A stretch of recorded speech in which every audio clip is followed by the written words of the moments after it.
DT, Donald Trump? Yeah, I fuck with that, but we ain't gotta talk too much about that shit. I gotta ask. Yeah, like, sure. That's fire. Nigga, you got Marvin, nigga. That's hard. That's legendary. Like, how did that happen? I'm mafioso, bro. I'm mafioso. You got Marvin, nigga. That's legendary. Like, how did that happen? I'm mafioso, bro. I'm mafioso. It said, I changed my life tonight if Donald Trump reduced my sentence. He not only reduced your sentence, he pardoned you. All that good shit. That's hard.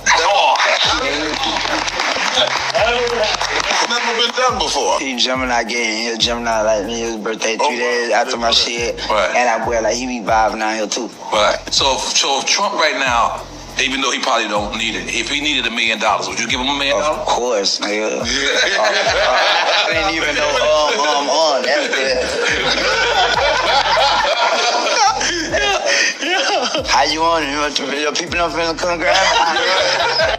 Yo, did y'all catch that? Was it just me, or did Kodak Black kind of originally not really want to talk about the whole Trump Kodak Black pardon? You know, it's like he'll forever be synonymous to Donald Trump's presidency and that last minute pardon spree that he went on before he got up out of office. Don't get me wrong. I'm not saying Kodak was like, yo, fuck that, I ain't going in. Like, you know, there just seemed to be a bit of hesitation, you know, that I believe he actually said, I don't really want to talk about that too much, but you heard him. He's forever indebted to Trump.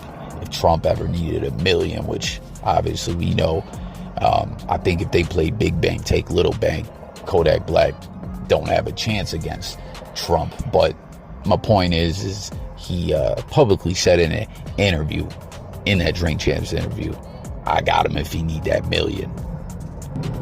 But you know, in this world, you know, where it's a lot of political stuff, the hip hop world, these different worlds where they're in the media a lot, it's all images and relationships and whatnot. And what a lot of people forget is the key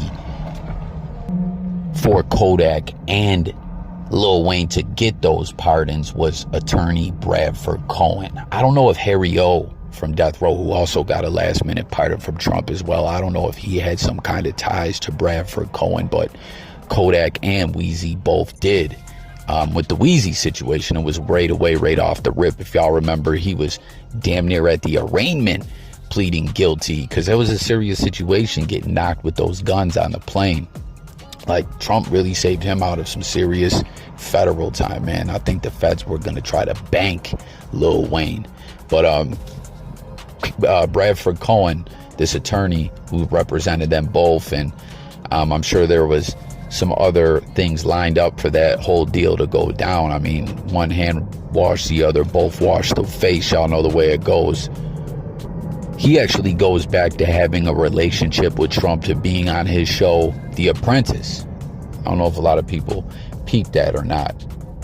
But one part of this whole situation that I totally forgot about was that tweet that they were reading out, or whatever it was, whatever kind of social media post it was, where Kodak Black was almost pleading to be pardoned, saying he had changed his life around and everything if Trump got him out. I don't know. Do you guys think he's actually kind of lived up to that? Or, you know, do you think he fell back on what he said? Y'all know what I'm saying? It's like New Year's resolutions every year when a motherfucker want to go into the new year and change their life around. We all do it. You know, we don't always follow up. I don't want to say everyone, but the vast majority of people don't follow up on things they say they want to do. Or if anyone's ever been locked down, you know, flucked up, sitting in the county jail, just need to post some kind of bail or something like that. Like, yo, I promise I'll never do this again. I mean, I'm not saying everyone does that every time, but I'm sure individuals have had their back up against the wall in a kind of situation where you're just like, oh, I'll never do this again. I'll do this, that, and the third, you know. But when it all comes down to it, maybe, you know, people don't follow through the way that they say they will.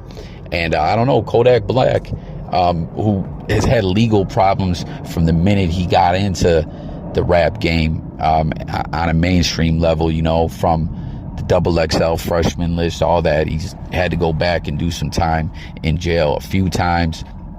And it all, at the end of the day, caught up with him when he was doing this federal time with that falsifying documents or whatever for the strap.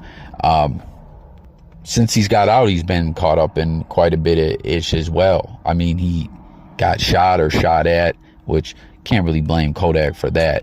I mean, we don't know the story behind it all, but it's not like I don't think he went out looking to get shot. But if y'all recall, he caught a whole new drug case. And, you know, after getting out, he's continued to fluck up the probation and everything like that. Donning a bright pink and orange suit, rapper Kodak Black walked out of Broward Court today without much to say. Can we talk to you about the judge's ruling? No, thank you so much, sir. The rapper, whose real name is Bill Capri, answering to a judge for skipping and failing a drug test, which violates the conditions of his pretrial release. The conditions set in place last July when he was jailed on drug charges and later released. His defense attorney told the judge today Capri didn't show up for mandatory drug testing on February 3rd because he was performing at a concert. Then when he took a drug test the following week, it came back positive for fentanyl, prompting the warrant for his arrest. His attorney called those results into question, but the judge didn't buy it. If what you're saying is that there's no way you tested positive, we can resolve that by way of a hair sample. Capri opted not to submit to another drug test and pleaded with the judge to keep him out of jail. Whatever, get on my knees, bed, whatever crowd, I do it. But I don't know. It's just so much with this that's unjust and not right about this situation. In the end, the judge ordered Capri to start at a drug rehab program in Pompano Beach beginning next Tuesday. He'll be there for 30 days. Y'all remember that was just a little while back, failing drug tests, flucking with that Fenty Wap. Probably not flucking with the Fenty Wap on purpose. You know, it's probably in some kind of dirty, toxic street drugs that Kodak's doing. And I don't know, was it me or in that Drink Champs clip, you can hear it a little bit as well, man. Like, he sounds like he's off something in that interview for sure. But another thing too, man, talk about mumble rapper. Like, that interview, parts of it sounded like a mumble rap bars or something. Like, I really didn't know what the fuck Kodak Black was saying. But I mean, Kodak's a grown-ass man. He's can do what he wants, live how he wants. Trump pardon him. There probably wasn't no strings attached. Like I said, we saw him give money to certain causes and things like that, which I don't know if that was something him and Trump talked about or that was just part of a PR move to try to change everything around. But at the end of the day, he still had some brushes with the law and can't put them drugs down, you know? So I wonder if through this interview and everything like that, that pops back up in Kodak Black's mind. Like, yeah, man, I really did kind of beg and plead for that pardon. Did I fluck up? Did I not carry on the good things that I said I would do, changing my life? Or do you guys think it's just the drugs that continues to be a problem for Kodak Black? I don't know. You know, I'm the kind of guy that everything that goes on every day of my life, every situation I go through, I try to follow the signs. And it's just kind of interesting with that coming up with Kodak Black and him seem visibly high in the interview. If that took him back, like, man, I had another shot, man, and I'm back out here getting high again, you know? Like, a lot of times the drug use and stuff like that will get you long term, whether it's a health situation or whether you're moving reckless because you're getting high or trying to do things to get high. But I don't know. What do you guys think? Did he squander this opportunity at a new life that Trump gave him by pardoning him? What is your thoughts about it all? You know, as always, that's what we do over here, tapping with y'all, the people. So comment, let me know what you guys think about this. The other side of the coin that I wanted to talk about here is there's been more rappers, like individuals out of the hip hop world seemingly supporting Trump, from Kodak Black, Lil Wayne. We've seen Whack 100 as of late be a really big advocate for Trump. I don't know. What does everyone think in the hip hop world?